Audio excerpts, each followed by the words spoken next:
Isabel Martin.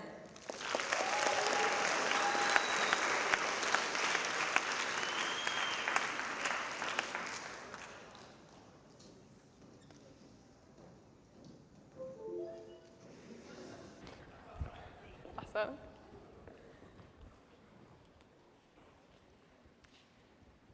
You do it only once, or at least you think you're only going to do it once. You think it's going to be harmless. You don't mean for it to be anything.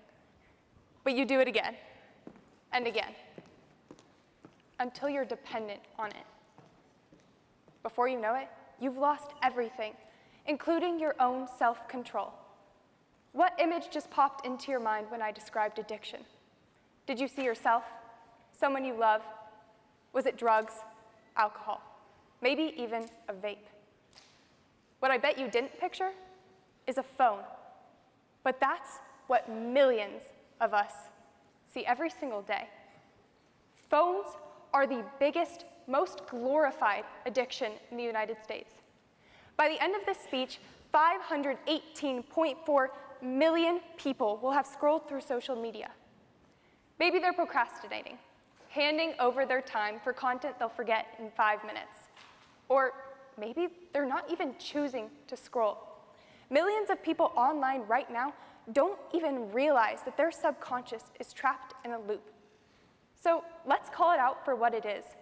Social media isn't just a harmless distraction.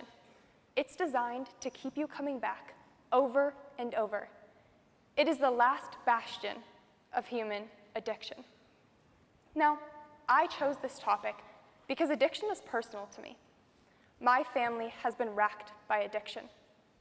We lost my aunt in 2020. She was one of the 2.6 million people to die due to alcohol abuse. She left behind a daughter who will never understand why her mother chose the bottle over her. 3 years later, my uncle succumbed to the same fate. The vicious cycle took him in the same way it took my aunt. My aunt was from Brazil. My aunt was from Colorado, my uncle from Brazil, but that doesn't matter because they both shared the same fate at the hands of a vicious cycle. Their stories are the reason why I can't talk about addiction like it's just another statistic, because it's not. And you might be thinking to yourself, well, social media doesn't harm me the same way alcohol would. And you're right, but it does take things from you. It takes moments. Those moments turn to days, those days turn to months, months to years, years that you were never fully living. For many of us, social media is a big part of who we are. How many of you have incorporated the word Riz into your vocabulary? Chopped, Huz, PMO? But it goes beyond just the way we talk. For many of us, we base our lives off of the content we see, and 90% of us contribute to that content. Your morning coffee isn't just a beverage anymore, it's hashtag fuel for the soul. Your workout isn't just exercise, it's hashtag beast mode. And that cute guy you saw at the coffee shop isn't just attractive, he's hashtag barista daddy. True story. Nevertheless, I will admit, I post on my private story a lot, okay? But it's just for fun. That doesn't mean I'm addicted. And many of you might think the exact same thing, but addiction isn't defined by how much we post. It's the reason we can't stop. The hardest part isn't logging off, it's realizing we might not want to. And that is what addiction is. It harms everyone differently, but it's often unseen. We often never even see it. Yet nevertheless, it takes away. Now, if you're on your phone right now, I'll admit, you are part of the problem. And even if you don't care, just give me these next 6 minutes to convince you why you should. All you have to do is look up. First, we're briefly going to talk about the toll that it takes on your body. Then, we're going to talk about the biological processes and why you can't put it down. And finally, we're going to talk about the actual path to freedom. There is solvency, but it's more than listening to me speak. You have to be willing to put in the 1% of effort that millions won't. Otherwise, you're no better than them. So let me first make the problem clear. It's not that we're on our phones. The possibilities are endless when it comes to DoorDashing your meals, stalking your ex on Instagram, or engaging in retail therapy, which is just a nice way of saying you have a shopping addiction. But that's an addiction speech for another day. Nevertheless, the problem isn't being on our phones, it's the mindless scrolling. Think of how many things you come in contact with every single day. Sights, sounds, smells, textures, temperatures. You can't process all of that all at once. Your subconscious does it for you. Yet, what we don't realize is that's the back of your mind. Even if you think this doesn't apply to you, listen to what I just said. You are not processing what you see. The back of your mind does it, and it's a lot harder for it to determine fact from fiction. Here's some food for thought. How many people in this room do you think are afraid of sharks? Well, according to the Chapman University's 2023 survey on American fears, 3 out of 10 people in this room would raise their hand. You know what's funny though?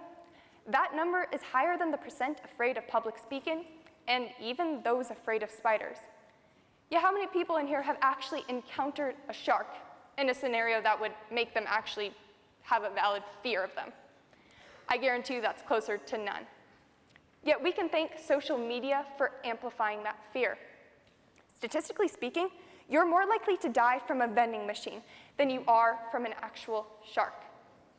Nevertheless, our subconscious mind leaves us with fears, biases, and habits that we don't even realize. Physically though, the manipulation's worse. If you don't get clowned for your posture now, down the road you're going to develop something called tech neck, which is just as embarrassing as it sounds, and it leads to long-term musculoskeletal issues along with chronic pain. You don't want that, but it gets worse. The mindless scrolling leads to cognitive impairment. This isn't a warning, it's a promise. Scrolling actually erodes your ability to think. Memory deficits, difficulty concentrating, anxiety, depression, blurry vision, procrastination, insomnia, impulsivity, isolation, dementia, obesity, stress, tinnitus, even cognitive decline are all inevitable side effects. So now that you know what's behind the screen, let's talk about why we can't put it down. An in-depth study by Yale explained that the entire process is physiological. You are actually rewiring your brain. Evolutionarily, our bodies developed that when you perform a good action, it releases dopamine. Therefore, you do the action again. It traps you into a cycle. This is what addiction hijacks, because instead of good actions releasing dopamine, bad actions release it instead. In fact, some drugs are so potent, they can skyrocket your dopamine levels 10 times the amount a natural reward would. So what this does is you fall into a cycle. And with phones, every headline, every new like, every news article only exacerbates this. They act as micro doses, and you fall deeper and deeper into the cycle until you're trapped. Now, if you wanted to take any notes, now's the time, because here's 3 things that you can do about it. First, limit your access.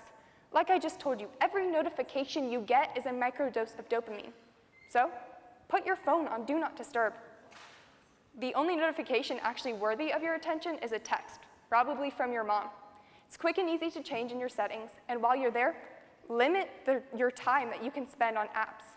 There's even apps in the App Store such as Freedom, Forest, or Moment that can help you limit your time on social media.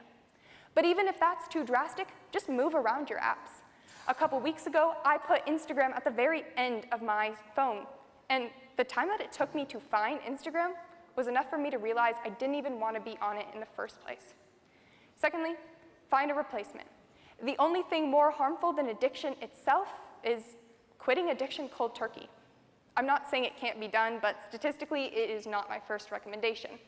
Instead, find ways to fill that gap of boredom, loneliness, even stress. Go on a walk. Go outside.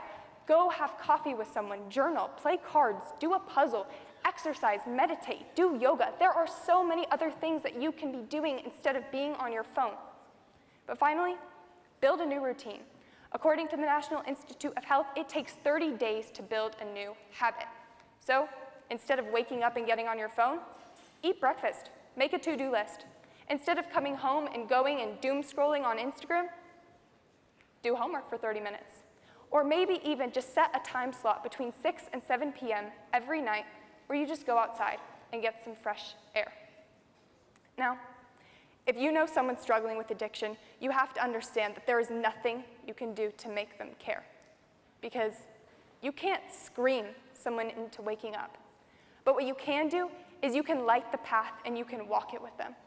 Swap someone's isolation for a hike.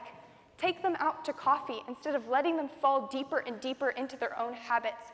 Prove there are alternatives by living them with them. Don't preach them. And when that person slips, because they will, remind them that addiction isn't a moral failure. It's not a choice. It's a habit, and habits can be rewired. There is nothing I can do to make you care now. But in a couple of years, when you lose a job because you can't focus without Block Blast, when the blurriness in your eyes just doesn't seem to go away, or when you forget the names of important people around you, you're going to realize how costly those extra minutes really were. There are 1,000 different ways addiction can lead you to failure. The average person will spend 7 years of their life tethered to social media. But there is an exit. Do not waste 7 years of your life. All you have to do is #LookUp. Thank you.